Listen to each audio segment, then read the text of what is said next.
반갑습니다. 11월 7일 월요일 마감 시황 브리핑 한번 시작해 보도록 하겠습니다.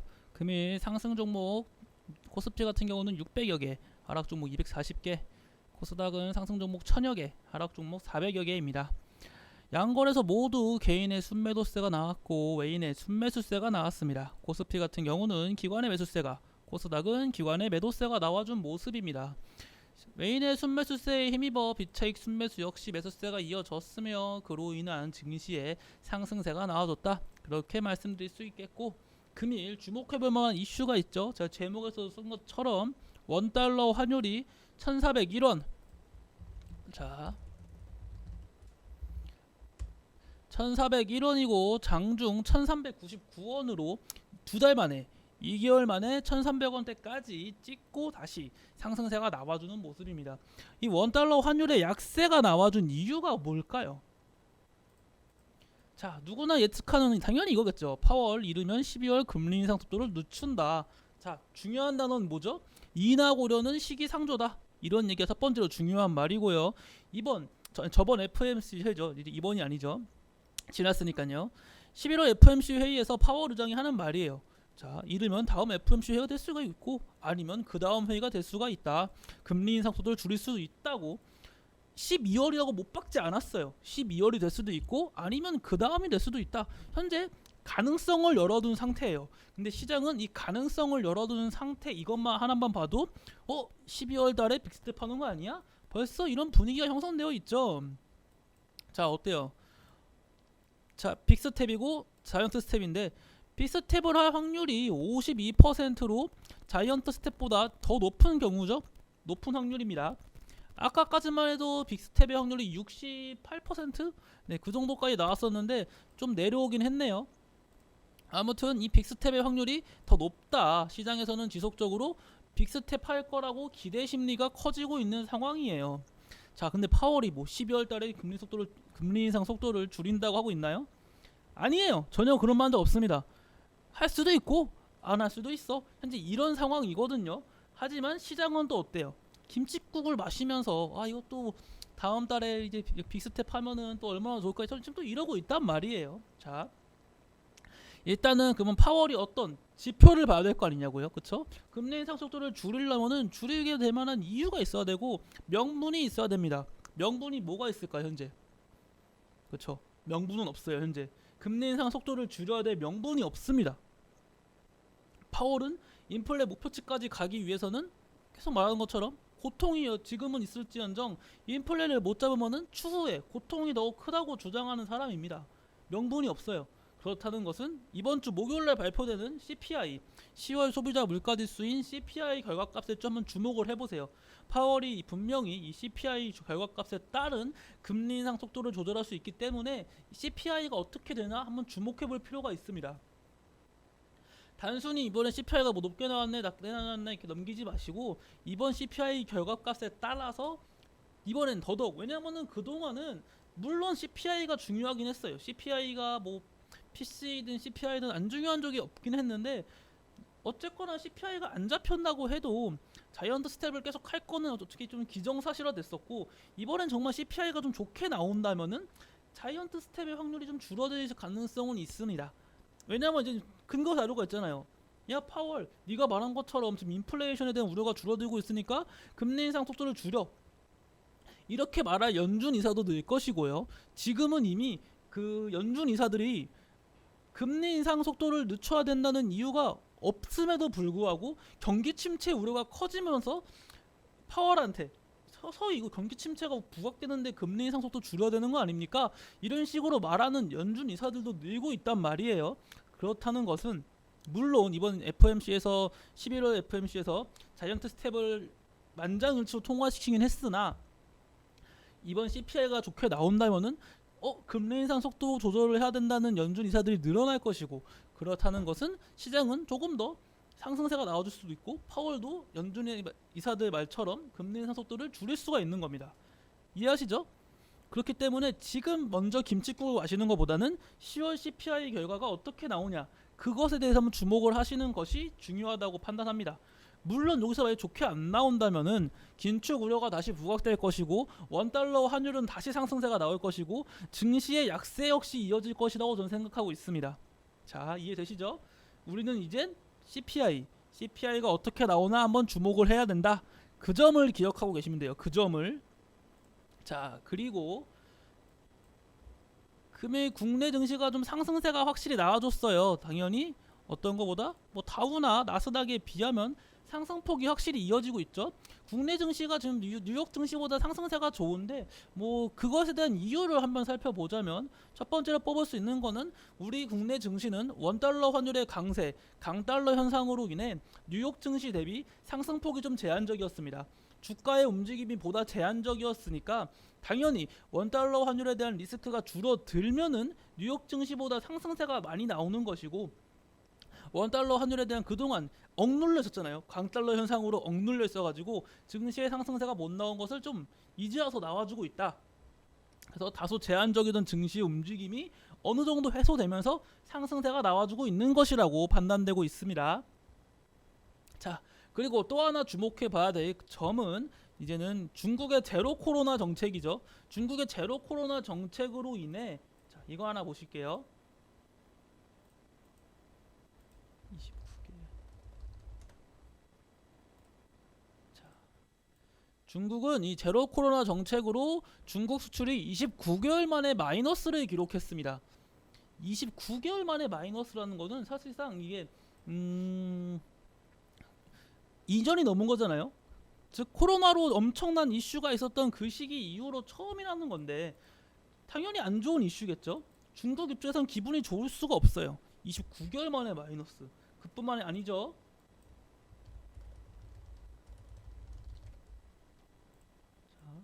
애플 역시 중국의 제로 코로나로 생산에 차질이 들어간다. 이런 얘기가 나와주고 있습니다. 애플의 약세, 이런 식으로 애플의 약세가 나올 수도 있을 것이고 아이폰에 대한 수급 문제가 나올 수 있는 거죠. 그렇다는 것은 중국의 제로 코로나로 인한 중국뿐만 아니라 전 세계 증시, 전 세계 경제가 흔들릴 수도 있는 것을 감안해야 됩니다. 단순히 중국 제로 코로나 하네 이렇게 끝내면 안 돼요. 현재. 그렇기 때문에 이번 주에 중국은 PPI 발표가 있거든요. 생산자 물가지수라고. 이번 주 수요일 날 중국은 PPI 발표가 있습니다. 미국은 CPI를 봐야 되고 중국은 PPI를 봐야 돼요. 물론 둘 다 중요한 수치긴 하지만 미국에서는 GDP의 70% 이상이 소비 지출이라서 미국은 CPI를 보는 것이고 미국보다 당연히 생산하는 일이 많잖아요. 생산자 물가지수를 봐야 되는 곳은 중국이죠. 그래서 미국은 CPI를 보고 중국은 PPI를 본다. 그러한 점 알고 계시면 좋을 것 같아요. 아무튼 이번에 PPI 발표가 있습니다. 근데 중국 역시 이번 PPI에서 마이너스가 나온다면은 22개월 만이거든요. 2022년 1년 이후 22개월 만에 PPI가 감소세로 돌아서는 겁니다. 그렇다는 것은 그럼에도 불구하고 중국이 과연 제로 코로나 정책을 유지하는지 끝까지 보수해야지 그 점을 한번 지켜보면 좋을 것 같아요. 아직으로선 뭐 불확실성 요소가 너무 많으니까요. 어떻게 될지 모르겠으나 PPI가 어떻게 나오나 한번 주목해 보시길 권유드릴게요.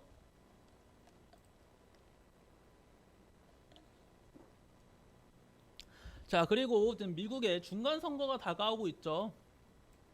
미국의 중간 선거 아침에서 말씀드렸지만 미국의 중간 선거가 끝난 뒤에는 보통 상승 랠리가 나왔습니다. 왜냐하면은 불확실성 요소가 해소됨으로써 상승 랠리가 나와준 것으로 해석이 되는데 이건 과거 세례일 뿐이에요. 지금은 인플레이션이 대두돼 있죠. 인플레이션과 이거 상승 랠리, 불확실성 요소 해소로 인한 상승 랠리냐, 인플레이션 우려가 커짐으로써 증시의 하방 압력이냐, 이 두 개 중 어느 게 더 강할지 한번 지켜봤으면 좋겠습니다.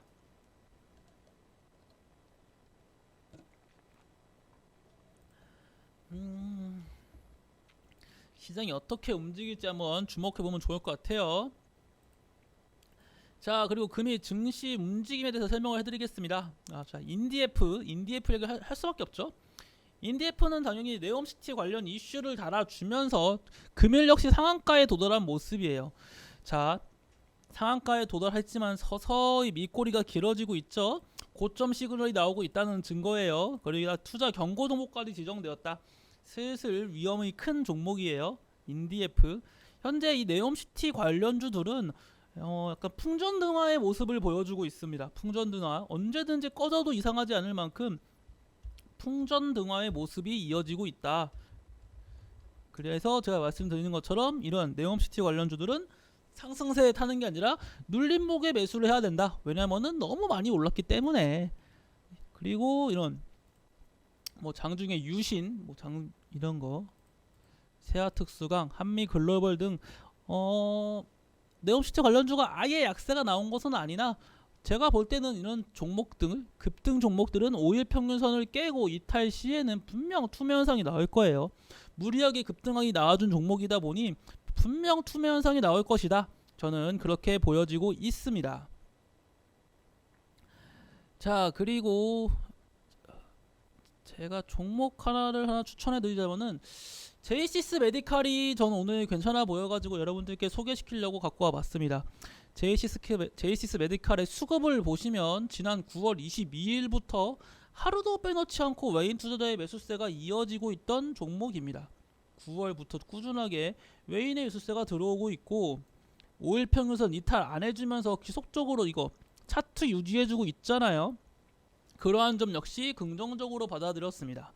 그래서 이 제이시스 메디칼 충분히 한번 강세가 나와줄 수 있을 것 같다. 이 외인의 강력한 매집 속에 한 차례 큰 상승세가 나와주지 않을까라는 기대감이 형성되었습니다. 그래서 제이시스 메디칼 나쁘지 않다고 보고 있어요. 이 7,210원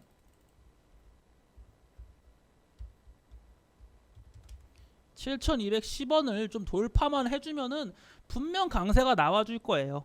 7,210원이 조금 중요한 위치다 그렇게 말씀드릴 수 있겠고, 하나 더 추천드리자면은 이제 코닉 오토메이션, 오늘 이렇게 두 개 추천해 드릴게요. 코닉 오토메이션 역시 수급 나쁘지 않죠. 전거래의 강한 상승세가 나와줬고 거래량이 죽은 상태에서 약도지 캔들이 나왔고 기관 매수세 이어졌습니다. 수급 이탈 없어요. 충분히 긍정적인 종목이다 그렇게 생각이 되었고, 하나 아쉬운 점은 이 5,990원 그쵸. 다음 상승세가 나와줬을 때 이 5,990원 즉 6,000원을 좀 돌파해주는 모습이 나와준다면 추가적인 강세가 충분히 나올 수 있는 종목이라고 판단했습니다.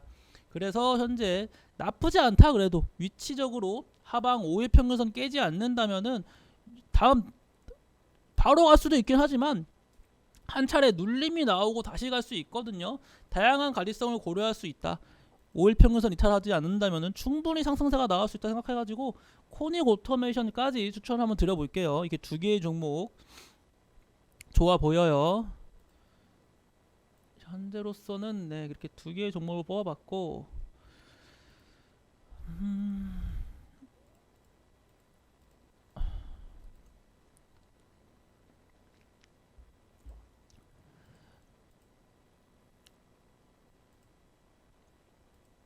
자 그리고 금일 증시 자체가 나쁘진 않았어요. 금일 증시 자체가 말씀드린 것처럼 상승장이었기 때문에 증시 종목들 전반적인 상승세가 나와줬거든요. 자 이제는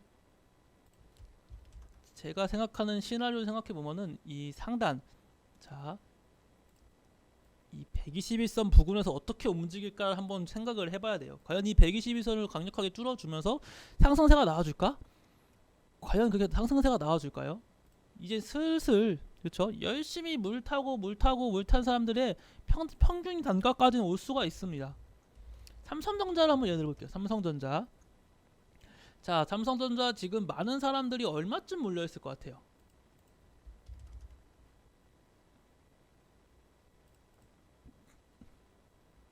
너무 어려운 질문이었나요? 삼성전자 얼마쯤 물렸을 것 같나요? 자, 이쯤에 물려있겠죠. 여기 보이시나요? 여기 저점 찍은 거 68,300원. 이 부분에서 이제 다시 하방 지지를 받고 산 사람도 많을 것이고, 이때쯤에서 다시 물타기 한 사람 많을 거예요. 거래량 튀어나온 거 보이시죠? 이 부분에서 아마 많이 샀을 거다. 68,000원에서 한 7만원 사이, 아마 이 부분에서 지금 개인 투자자들이 제일 많다고 보여지고 있거든요. 매물대도 뭐 240여로 보면은 그쵸? 이 부근에 사람 많습니다. 자, 그럼 이 사람들한테 이제는 이제 매도를 시켜야 될 거 아니냐고요, 그쵸? 이 종목 우리가 이제는 상승세가 나오주면은 이 개민 투자자들은 과연 털고 나올 거냐 이 말이에요. 안 털고 나오겠죠? 반반일 거예요. 여기 물려있던 사람들이 지쳐가지고 상승세가 나왔을 때 바로 털고 나간다. 1번 바로 간다. 바로 갈 수도 있죠. 하지만 보통은 물린 게 있어가지고 반반은 아니겠지만 계속해서 강세가 나와주면은 간다 하면서 더 들고 있을 확률이 높아요. 그래서 분명히 어떻게 움직일 거냐면은 말씀드릴게요. 이 7만원대 부근에서 한 차례 만약 여기까지 올라간다는 가정이에요. 증시가 너무 좋아가지고 강세가 나와주면서 돌파해주나 싶더니 다시 빠지고 이렇게 올라갈 거예요. 이런 느낌 이해하시죠? 상승, 하락, 상승 이런 식의 움직임이 나와줄 것이다. 그럼 이때 이 부분에 이때 안 판 사람들도 이때 다 팝니다. 한번 지켜보세요. 상승세가 바로 우선이 빠바박 나오는 게 아니라 상승 꺾이고 상승 이런 느낌으로 상승세가 나올 가능성이 크다는 거 기억해 주시면 좋을 것 같고, 일단 현재로서는 상승세 그러니까 연속성을 가지고 있는 테마라고 하면은 진짜 꼴랑 네옴시티 아니면은 뭐 원자력 이런 이슈밖에 없어요. 지금 시장 자체가 강세가 나오는 건 좋은데 정말 막말로 제가 한마디만 더 드리면은 이 네옴시티 관련주 강세 나오는 거 좋아요. 누가 안 좋아합니까? 근데 네옴시티 관련주가 강세가 나온다고 해서 증시를 끌고 갈 수 있는 힘이 있을 것 같습니까? 없어요. 얘네는 강세가 나온다고 해도 증시를 끌고 갈 만한 힘이 없습니다. 반도체 관련주, 바이오 관련주, 2차전지 관련주 이런 식의 강력한 섹터가 아니기 때문에 강력한 테마가 아니기 때문에 끌고 갈 만한 힘이 없어요. 자, 시장에 강세가 나오려면은 반도체와 바이오다. 그리고 2차전지, 뭐 게임, 메타버스 요즘 이런 것도 있고요. 하지만 그래서 제가 생각한 이유는 현재 네옴시티 관련주 강세 나오는 건 좋으나 조심하셔야 돼요.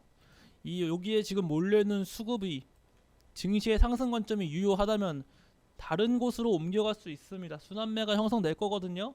충분히 말씀드렸어요. 정말로 슬슬 조심하셔야 된다. 우리는 이제 미국의 중간 선거를 대비하면서 중간 선거 때 누가 이나를 살펴보시고 이기는 당에 따른 수혜주 지속적으로 말씀드리죠. 민주당, 마리화나, 낙태, 신재생에너지, 공화당, 우크라이나 재건 이런 식으로 또 추가적인 얘기가 나올 수 있죠. 그런 식으로 어떤 것이 수혜주로 부각될지 슬슬 준비를 할 시기입니다. 이건 너무 많이 올랐어요. 이런 종목이 아니라 추후 오를 종목을 찾는 것이 훨씬 중요하다고 판단됩니다. 네, 저는 이것으로 11월 7일 월요일 마감 브리핑을 마치겠고 저는 내일 아침에 다시 찾아뵙도록 하겠습니다. 감사합니다.